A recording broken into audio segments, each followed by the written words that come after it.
안녕하세요. 정형외과 전문의 이재현입니다. 오늘은 제가 임상에서 만난 한 환자분의 실제 사례를 통해 무릎 관절 문제가 어떻게 발생하고 어떤 증상을 보이는지, 그리고 치료 과정과 일상에서 실천할 수 있는 관절 건강 관리법에 대해 차근차근 말씀드리겠습니다. 오늘 소개할 분은 가명으로 김순자님이라고 하겠습니다. 60대 후반의 여성분으로 35년간 중환자실에서 간호사로 근무하셨습니다. 김순자님의 직업적 특성을 살펴보면 야간 교대 근무와 12시간 장시간 시프트, 환자 이송을 위한 반복적인 들어올리기 동작, 침대에서 환자를 돌보기 위해 무릎을 굽히고 쪼그려 앉는 자세, 그리고 무거운 의료 장비를 밀고 당기는 일이 일상이었습니다. 퇴근 후에도 집안일과 손주 돌보기로 대부분의 시간을 서서 보내셨기 때문에 무릎에 가해지는 누적 하중이 매우 컸습니다. 이렇게 수십 년에 걸친 반복적인 물리적 부하는 관절, 연골과 주변 조직에 퇴행성 변화를 일으킬 가능성이 높습니다. 김순자님은 처음에는 가벼운 수심과 피로감 정도만 느끼셨습니다. 하지만 증상이 서서히 진행되면서 아침에 침대에서 일어날 때 무릎이 뻣뻣해져서 정상적으로 움직이기까지 2030분이 걸렸습니다.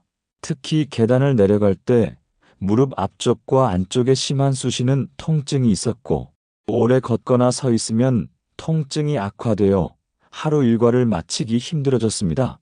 무릎이 붓는 날이 잦아졌고, 무릎이 딱 끼는 느낌이나 걸리는 감각 때문에 완전히 펴거나 구부리기 어려운 때가 있었습니다.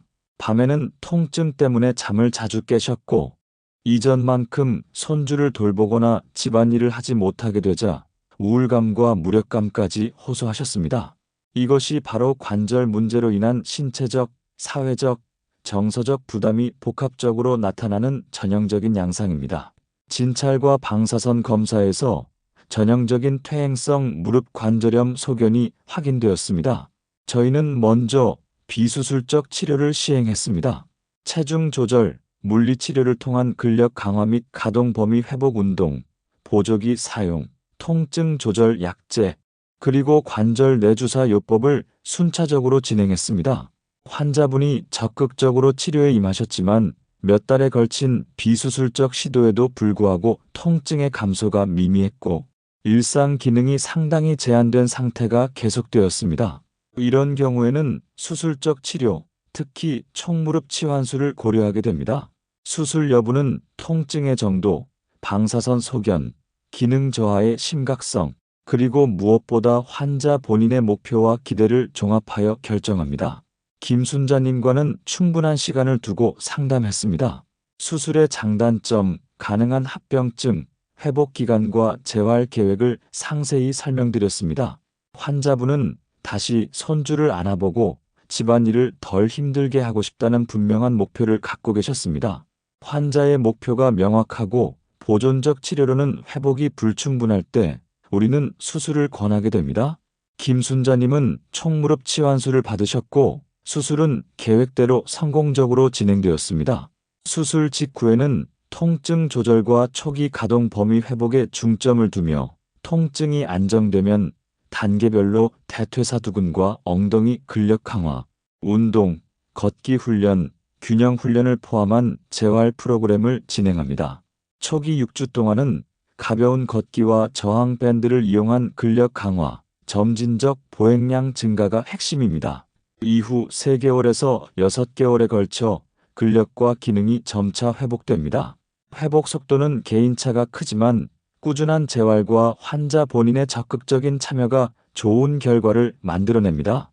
실제로 김순자님은 통증이 눈에 띄게 줄어들었고, 약 1달 반에서 2달 사이에 일상 활동량이 현저히 증가했습니다. 손주와 함께 산책하고 가벼운 집안일을 다시 하시는 모습을 보니 저희도 큰 보람을 느꼈습니다. 이제 관절 건강 측면에서 환자분들께 실제로 권하는 식사와 생활 습관을 정리해 드리겠습니다. 먼저 기억하실 점은, 어떤 음식이 관절염을 즉시 치료한다는 과학적 근거는 없다는 것입니다.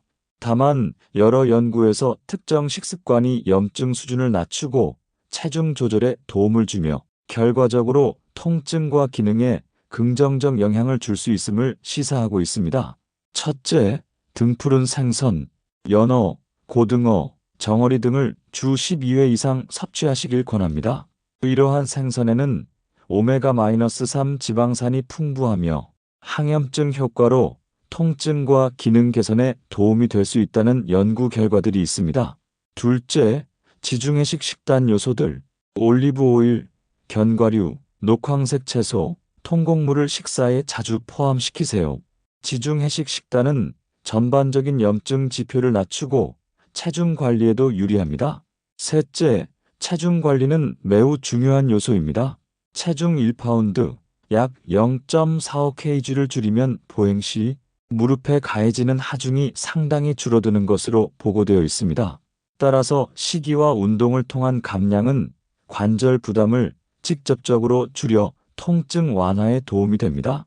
넷째, 피해야 할 음식으로는 초가공식품, 과도한 당분 섭취, 불필요한 트랜스 지방과 과도한 포화 지방 섭취를 줄이는 것이 좋습니다.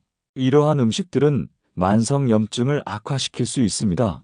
실전 팁으로는 아침에 통곡물 기반 식사에 견과류를 소량 추가하고 주 12회 생선을 포함하며 요리에는 올리브 오일을 사용하고 가공 소스는 피하는 방식으로 점차 식단을 바꾸시는 것이 현실적입니다.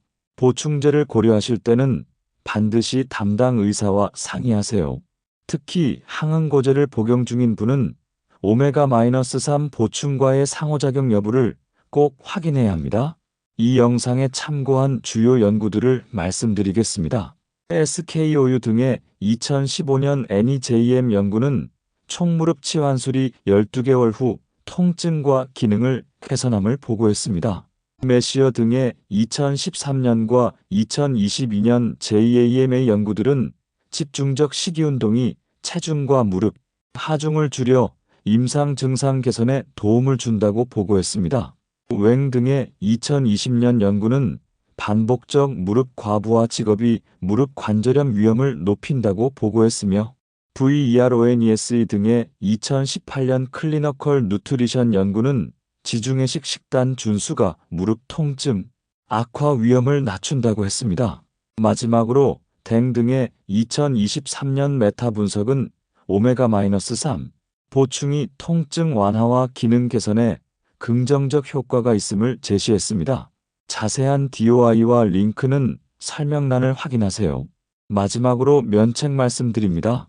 이 내레이션은 실제 임상 사례를 바탕으로 제가 임상 경험과 과학적 근거를 종합하여 재구성한 내용입니다. 이름과 일부 상황은 가명으로 재구성되었으며 환자마다 개인차가 큽니다. 이 내용은 일반적 정보 제공을 목적으로 하며 구체적인 진단과 치료는 반드시 직접 진료와 검사를 통해 담당 의사와 상의하시기 바랍니다. 시청해 주셔서 감사합니다.